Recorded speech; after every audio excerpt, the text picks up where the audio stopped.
বলা হচ্ছে ইসলামিক হাসপাতাল এবং কার্ডিয়াক সেন্টার, অর্থাৎ হৃদরোগের জন্য এটি বিশেষায়িত।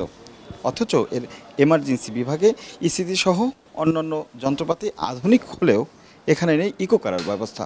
অর্থাৎ তাৎক্ষণিকভাবে ইকো করতে হলে রোগীকে নিয়ে যেতে হবে 3 তলা অথবা 5 তলায়। ইমার্জেন্সি এখানে কোনো রোগী আসলে আমরা সাথে সাথে ইনস্ট্যান্ট তো আমাদের শিশু তো আমাদের আছে, তখন শিশুর সাথে আমরা কন্ট্যাক্ট করি।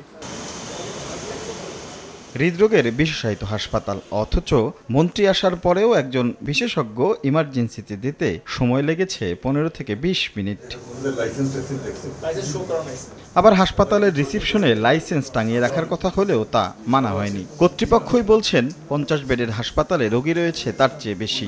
ইমার্জেন্সি মেডিকেশন যেগুলো দরকার সেগুলো আমাদের কাছে আসে, কিন্তু ইকো মানে সাথে একটা পেশেন্ট আসলে সাথে সাথে ইকো করতে হবে সেটা নট লাইকলি। আমরা ইমার্জেন্সিতে গিয়েছি, ওখানে একটা রোগী ছিল যে কার্ডিয়াক কনসাল্ট আসতে একটু দেরি হয়েছিল, এগুলো আমরা সংশোধন করতে বলেছি। পরে হাসপাতালের আইসিইউ সিসিইউ ঘুরে দেখেন মন্ত্রী। প্রাথমিকভাবে 7 দিনের আলটিমেটামে এসব অসঙ্গতি ঠিক করার নির্দেশ দেন তিনি।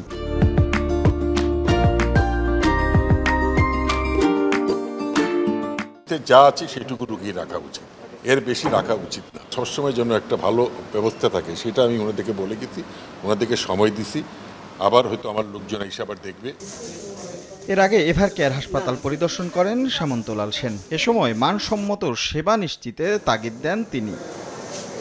রাশেদ লিমন, সময় সংবাদ, ঢাকা।